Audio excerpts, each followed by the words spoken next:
26장 1절에서 11절까지 하겠습니다. 신명기 26장 1절에서 11절 읽겠습니다. 내 하나님 여호와께서 내게 기업으로 주어 차지하게 하실 땅에 내가 들어가서 거기에 거주할 때에 내 하나님 여호와께서 내게 주신 땅에서 그 토지의 모든 소산의 만물을 거둔 후에 그것을 가져다가 광주리에 담고 네 하나님 여호와께서 그의 이름을 두시려고 택하신 곳으로 그것을 가지고 가서 그때의 제사장에게 나아가 그에게 이르기를 내가 오늘 당신의 하나님 여호와께 아뢰나이다.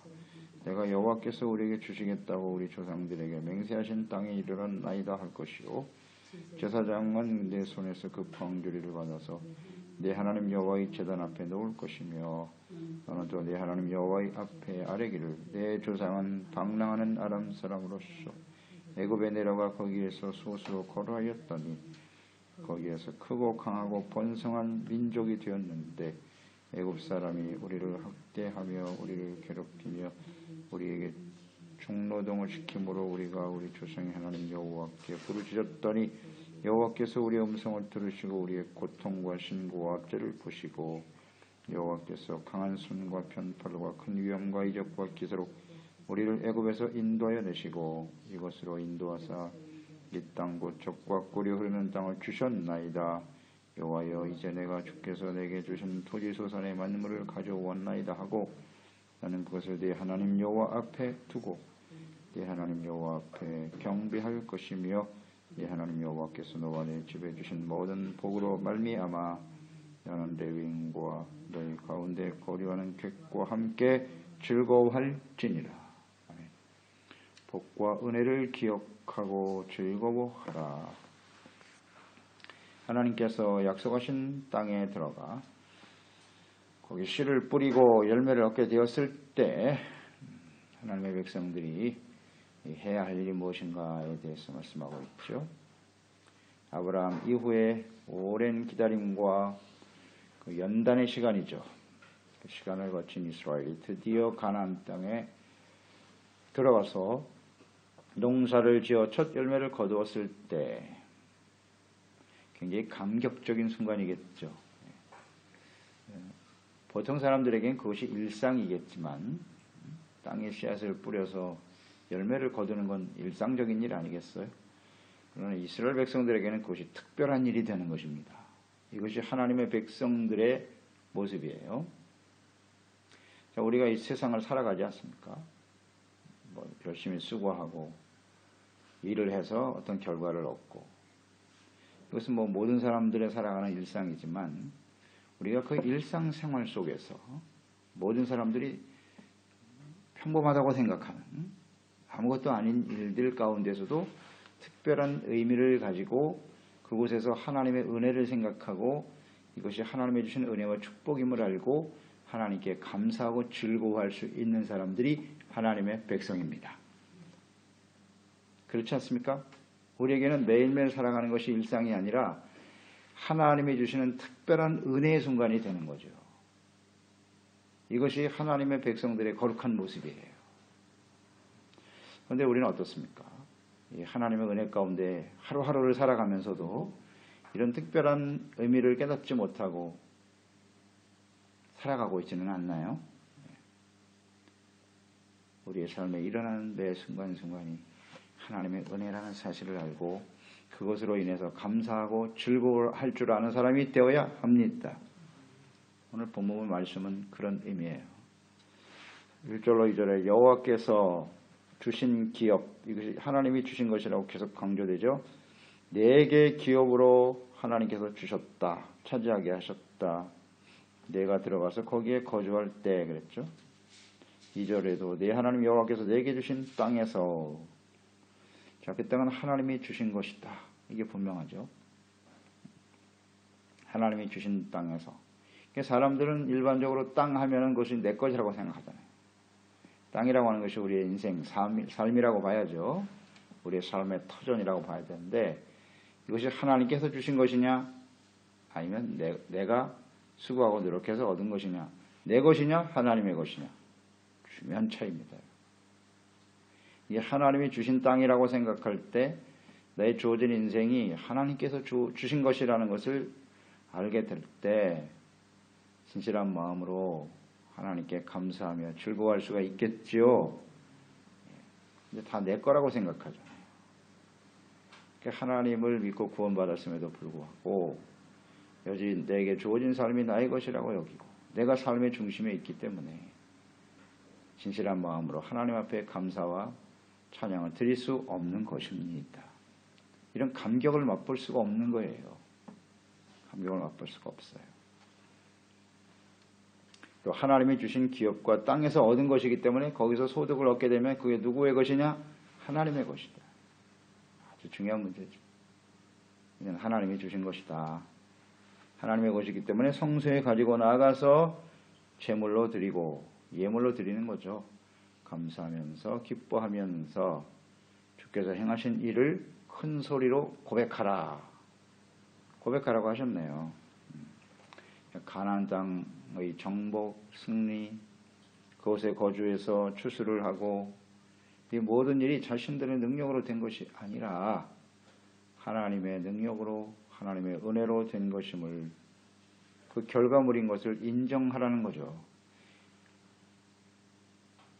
그 언약을 신실하게 성취하신 하나님, 아브라함서부터 하나님이 약속하신 그 언약이 드디어 우리에게 이루어졌구나. 우리의 삶을 통해서 성취되었구나.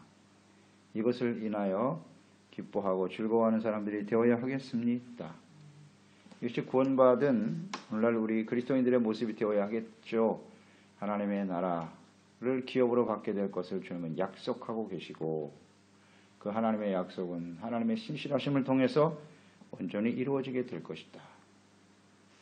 육체의 욕심을 따라 사는 인생들이 아니라 하나님의 말씀에 순종하고 거룩한 하나님의 백성으로 우리의 주어진 구원을 잘 이루며 나아갈 때 그 시간은 연단의 시간이겠죠. 우리가 온전하지 못하기 때문에 끊임없이 연단이 되어지는 시간일 텐데 그 과정의 의미를 잘 이해하고 하나님의 뜻을 쫓아 살아갈 때 우리는 영광스러운 모습으로 하나님 앞에 서게 될 것이다. 예수님께서 부활의 첫 열매가 되셨다고 했는데 우리도 그 부활의 몸으로 영광스러운 모습으로 하나님의 나라, 하나님 앞에 서게 될 그날을 생각해 보세요. 얼마나 감격스러울지. 오늘 이스라엘 백성들이 가나안 땅에 들어가서 첫 수확을 얻고 하나님께 드려지는 그 순간이 우리가 천국에 들어가서 하나님을 배우는 그 순간이라고 봐야 돼요. 그런 감격과 기쁨이 있지 않겠습니까? 그런 기쁨으로 감격스러움으로 하나님께 나아가 주님을 섬기라는 뜻입니다. 이것을 우리가 잘 생각해야 돼요. 우리의 주어진 모든 삶은 하나님의 은혜의 결과이다. 하나님이 복을 주신 것임을 생각하라. 그래서 우리는 매일매일 주어진 삶이 하나님의 은혜임을 기억하고 기쁨으로 하나님의 성소에 나가서 우리의 몸을 하나님이 기뻐하시는 거룩한 산 제사로 드리는 거예요. 예배의 감격. 지금 성소로 가서 드리라 그랬죠. 그러니까 성소에서 하나님께 우리가 예배하고 섬기는 것은 이런 어떤 감격적인 기쁨과 즐거움이 있어야 되는 거예요. 이게 예배예요. 예배. 그러니까 우리가 한 주간 하나님 앞에 나와서 예배 드릴 때마다 그동안 베풀어 주신 하나님의 은혜를 생각하는 거죠. 지금까지 하나님의 은혜로 살았습니다. 이런 감격으로 기뻐하면서 하나님을 섬기는 그 사람들이 감격적인 모습으로 하나님과 만나게 되겠죠. 천국에서 만나게 될 거예요. 이런 예배의 감격과 즐거움과 기쁨이 없는 사람, 모든 것이 하나님의 은혜로 된 것임을 이해하지 못하는 사람들은 하나님 앞에 설 수 없을 거예요. 이런 감격을 맛볼 수가 없겠죠. 토지소산의 첫 열매를 하나님께 드려라. 그러니까 첫 열매를 드리는 일은 의미가 있잖아요. 그러니까 모든 추수를 주신 분이 누구냐? 하나님이시다. 그러니까 모든 것이 하나님의 것임을 인정하는 거죠. 그 중에서 첫 열매를 가장 소중한 것, 가장 가치 있고 귀한 것을 하나님께 드리는 거죠. 대표성이에요. 첫 열매는 모든 것이 하나님의 것임을 인정하는 거예요. 하나님께 드려라. 그래서 3절로 10절까지가 예물을 드리면서 그들이 고백하는 내용이죠. 예물만 드리는 게 아니라 고백이 있어야 된다. 그 고백의 내용을 보면 여호와께서 약속하신 땅에 자신들이 이르게 되었다. 그러니까 과거에 행하신 자신들의 모습과 하나님의 역사를, 하나님이 하신 일을 고백하라. 그러니까 회고하는 거죠. 기억하고 회고하면서 고백하는 것이 필요하다. 그래서 과거에 베풀어 주신 하나님의 은혜, 그것을 우리가 올바로 고백할 수 있어야 합니다. 5절에 보면 내 조상 방랑하는 아람 사람이 애굽으로 소수로 내려갔는데 크고 강한 민족으로 번성하게 하셨다. 하나님께서. 여기서 아람 사람은, 조상 아람 사람은 야곱을 의미하는 거겠죠. 야곱은 원래 아람 사람이 아니지만 바단 아람에서 20년 동안 있으면서 아내를 취하고 자녀를 낳았죠. 그래서 이렇게 표현한 것 같습니다. 한 70명이 내려갔는데 수백만의 사람이 됐지 않습니까? 이게 하나님의 하신 일이다. 생각해 보라는 겁니다. 그래서 6절로 7절에도 보면 애굽에서의 고통의 시간들, 이것을 회고하는 겁니다. 우리가 애굽에서 있을 때 괴롭힘을 당했고 학대를 당했고 중노동에 시달리고 있었다. 그래서 하나님께 부르짖었다 그랬어요. 여호와께 부르짖었더니 하나님이 들으셨다 그랬어요. 또 그들이 당하는 고통, 신고, 압제를 하나님이 보시고 들으시고 보시고 이분이 하나님이세요. 그들의 부르짖은 고통 속에 부르짖는 기도를 하나님이 들으셨도다. 고통과 신고와 압제를 보셨다 그랬거든요. 여기서 고통이라고 하는 단어는 정신적인 고뇌를 얘기하는 거예요.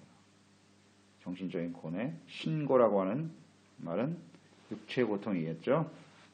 육체의 고통을 의미하는 것이고, 육체적으로 피곤하고 힘들었다.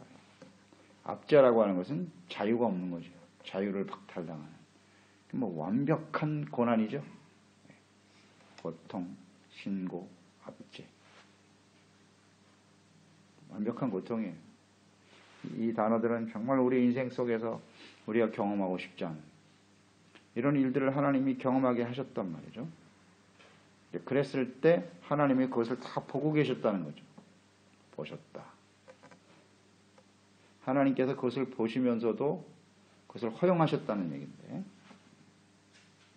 그렇게 하신 이유를 우린 잘 알죠? 의미를 알아야 된단 말이죠. 그들이 고통과 신고와 압제가 없었다면 구원에 대한 간절한 열망이 있었을까? 그들이 애굽에서 잘 먹고 잘 살았다면 하나님의 말씀 앞에 가나안 땅으로 가라는 말씀에 순종할 수 있었을까? 할 수 없었다는 거죠. 그러니까 우리가 인생을 통해서 경험되어지는, 정말 경험되기 싫은 고통과 신고와 압제, 이런 일들이 우리 가운데 일어나는 이유는 무엇이뇨? 이 땅에 소망을 두지 말라는 거예요. 애굽 땅에 소망 두지 말고 영원한 하나님의 나라의 소망을 바라보며 살아가도록 하라. 그런 거 아닐까요?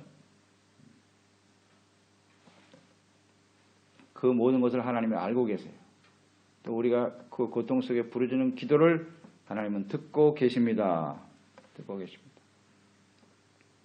그러다가 주님의 때에 하나님의 그 구원을 온전히 이루어 주시는 하나님이십니다.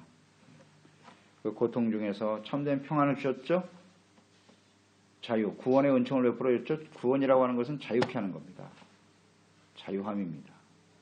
죄와 사망에서, 악한 원수 마귀의 고통 속에서 우리를 풀어 자유케 하는 것. 이것이 예수님을 땅에 보내신 하나님의 뜻이기도 하고요.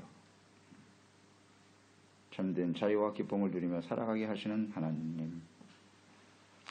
비록 세상에서 우리가 여러 가지 시련과 어려움을 당하고 있지만 그리스도 예수 안에 있는 사람들은 참된 자유를 누리며 살아가는 사람들이에요. 주님 안에서의 자유. 진리를 알지니 진리가 너희를 자유케 하리라. 죄와 사망에서의 자유. 진정한 자유와 기쁨을 누리는 사람들이 바로 구원받은 하나님의 자녀들입니다. 자녀들입니다. 우리가 스스로 죄악 가운데 자신들을 종노릇하며 살아가는 게 문제죠. 내가 너희를 자유케 하려고 참된 자유를 너에게 주었으니 다시는 종의 멍에를 매지 마라 그랬어요. 죄를 짓는 순간 우리는 그 죄의 종이 되는 것이고 그 다가오는 고통과 압제 속에서 참된 자유와 평안을 잃어버린 채 살아갈 수밖에 없는 것이죠. 다시 그리로 돌아가지 말라는 것입니다. 이 모든 것이 하나님의 은혜다 하는 것을 생각하고 고백하라는 겁니다. 예물을 드리면서 이런 고백을 하는 거예요. 고백을 하는 거예요. 하나님의 은혜로 된 것이다. 그래서 우리가 주님의 날 하나님 전에 모여서 예배를 드릴 때도 오늘 이 본문 말씀이 그대로 적용되어야 할 것입니다. 예배를 드리는 의미가 이런 거예요. 하나님께 믿음을 고백하는 겁니다. 은혜를 고백하는 겁니다. 하나님으로 인해서 우리가 이와 같은 은혜와 축복을 받았습니다. 고백하는 거죠. 이것이 예배예요. 그래서 하나님께 감사하는 마음으로 예물을 드리고 그 중심을 보시는 하나님 아니시겠어요? 근데 이런 감격과 기쁨도 없고 아무 의미 없이 나와서 예배드리고 그것은 진정한 하나님의 은혜를 받은 사람의 모습은 아니겠죠. 잘 생각해 봐야 합니다. 왜 우리는 그런 감격이 없나? 하나님 앞에 서는데 이런 진실한 고백을 할 수 없을까? 하나님의 백성이 아니거나 구원의 은혜를 모르는 사람이에요. 그건 구원받지 못한 사람이거나 아니면 하나님의 구원의 은혜를 잊어버리고 살거나 둘 중에 하나겠지요. 그런 사람이 하나님 앞에 설 수 있을까? 그건 의문입니다. 하나님의 기적이 아니면 정말 불가능하죠. 이스라엘 백성들을 보세요. 그렇게 하나님의 은혜를 받는 사람들이 악을 행하고 말이죠. 우상을 향해서 달려가는 그들을 하나님이 또 살려주시고 회복시켜 주시고 그건 하나님의 은혜와 기적이 아니면 불가능한 일이에요. 그런 하나님의 은혜를 우리가 생각해야 돼요. 그러니까 은혜에 감사하는 사람이 하나님을 정말 기쁘시게 하는 사람이에요. 매일매일 살아가는 것이 하나님의 은혜임을 알고 진실한 마음으로 하나님께 감사하며 헌신할 수 있는 사람이 되어야 합니다. 11절 보세요. 내 하나님 여호와께서 너와 내 집에 주신 모든 복으로 말미암아 이게 원인이 되잖아요. 하나님이 내게 주신 모든 복, 그래서 모든 것이 하나님의 복으로 된 것이다. 너는 레위인과 너희 가운데 거류하는 객과 함께 즐거워할지니라. 복으로 말미암아 즐거워하고 기뻐하라. 그러니까 우리가 항상 기뻐하라 범사에 감사하는 것이 하나님의 뜻이잖아요. 그런데 그 명령이기도 하고요. 감사하라 기뻐하라는 명령입니다. 그런데 우리가 즐거워하고 기뻐할 수가 없다. 감사할 수가 없다. 원인이 무엇이겠습니까? 내게 주신 복이 아무것도 없다는 거예요. 하나님 나에게 해주신 게 뭔데요? 하나님 앞에 섭섭해 맨날. 그런 사람이 정말 기뻐할 수 있을까? 고통과 신고와 압제에서 우리를 자유케 하셨잖아요. 이걸 생각해 보라고요. 거기서 우리를 자유케 하시고 매일매일 살아가는 것이 하나님의 은혜와 복이다. 그게 원인이 된. 그러니까 복과 하나님이 주신 은혜와 복을 깨달은 사람만이 기뻐하고 즐거워할 수 있다. 그렇죠? 네. 내가 지금 하나님의 복을 받고 살고 있다. 복의 개념을 똑바로 이해해야죠. 무엇이 복인지. 그냥 눈에 보이는 것만 복이라고 생각하니까 다른 사람과 비교해 볼 때 나는 별로 복을 받은 것 같지가 않다는 거죠. 그러니까 감사가 나오나 신실한 기쁨이 없죠. 첫 열매를 드리며 그 열매 하나만 가지고요. 그 일상적인 일 아니에요. 누구든지 하는 일인데 그로 인해서 정말 하나님 앞에 그 중심으로 감격하고 감사하며 이 믿음의 고백을 하는 백성들의 모습을 한번 생각해 보세요. 얼마나 감사하면서 하나님 앞에 영광을 돌리고 있는지. 이러한 자세를 잊지 말아야죠. 그게 한순간에 어떤 사건으로 끝나버리는 게 또 문제지. 매일매일의 삶 속에서 우리는 이러한 감격과 은혜로 하나님께 기뻐하며 감사할 수 있는 사람이 되어야 하겠습니다. 이 사람이 진짜 거룩한 백성이에요. 그런 사람 하나님이 기뻐하시지 않겠어요? 예배를 드리러 나오면 하나님이 이렇게 보실 거 아닙니까? 이렇게. 다 들으시고 보신다 그랬으니까. 그 별것도 아닌 것 가지고 하나님께 감사합니다. 그 때문에 하나님이 기뻐하고 진실한 믿음으로 고백하고 하나님 감사해요. 그 하나님의 마음이 그냥 감동이 되지 않겠습니까? 감동이 되죠. 얼마나 그런 사람을 기뻐하시겠어요, 하나님께서. 야, 너가 별것도 아닌 일 가지고 정말 감사하는구나. 진심으로 나에게 감사하는구나. 감사해요. 하나님께 시간 드리고, 물질 드리고, 몸 드리고, 헌신하며 충성하는 사람이 되어야 하겠지요. 그런데 뭐 하나님 앞에 뭐 예물을 드려라, 뭐 그게 그냥 아까워가지고 맨날 쓸데없이 드리라는 얘기만 하냐고. 어떻게 이런 말을 하지? 하나님 앞에 예물을 드리고 헌신하는 게 얼마나 이게 소중한 일인데, 그러니까 의미 없이 강조하는 것도 잘못이지만 뭘 하나님 앞에 드렸으니까 또 얼마나 받아야 된다 이런 생각을 가지고 또 헌신하는 것도 옳지 않고, 하나님의 마음이 얼마나 메마르게 되고, 내 심령이 그밖에 안 되냐. 부모에게 감사하는 마음으로 나오는 자식과 뭔가 대가를 바라고 나오는 자식, 보면 알잖아요. 벌써 보면 알 거 아니에요. 그러니까 우리가 좀 하나님 앞에 이런 중심으로 일상생활 속에서도 주신 은혜와 복이 다 생각하고 감사하고 주님을 섬기는 사람들이 됩시다. 기도하겠습니다. 하나님 아버지, 가나안 땅에 들어가서 이스라엘 백성들이 처음 소산물을 얻었을 때 하나님의 성소에 가지고 나가서 이렇게 하나님의 은혜임을 고백하고, 이것이 하나님의 은혜와 축복의 결실입니다. 감격스러운 모습으로 하나님께 예배드리고 모든 사람과 함께 즐거워하는, 이것이 바로 거룩한 백성입니다. 일상생활 속에서도 그것이 하나님의 은혜임을 알고 내게 주신 축복임을 알고 순간순간마다 매 삶의 현장에서 감사하고 기뻐할 줄 아는 사람, 이런 사람이 하나님의 거룩한 백성 아니겠습니까? 이전에는, 우리가 하나님 알기 전에는 다 자신의 능력과 자신의 수고와 노력으로 살았어요. 거기에 무슨 감사가 있겠습니까? 이제 우리는 매일매일 살아가는 것이 은혜임을 생각하고, 그것은 가나안 땅에서 이루어질 일이거든요. 하나님의 약속하신 땅이고요. 하나님이 다스림을 받는 하나님의 나라에 사는 백성들이 해야 될 구체적인 모습이겠죠. 하나님의 나라는 우리의 현재 삶에 이루어지는 것이고, 영원한 삶을 위해 예비되신 우리의 미래이기도 하죠. 하나님의 나라는 현재와 미래입니다. 그러므로 우리가 하나님의 나라 안에 살고 있다면 현재의 삶 속에서 하나님이 내게 주신 은혜와 축복이 원인이 되어 날마다 감사하고 찬양하는 사람 되게 하여 주시옵소서. 예수님 때문에, 하나님 때문에 즐거워하는 저희들이 되게 하여 주시옵소서. 이런 사람들이 영원한 하나님의 나라의 기업을 얻게 될 것입니다.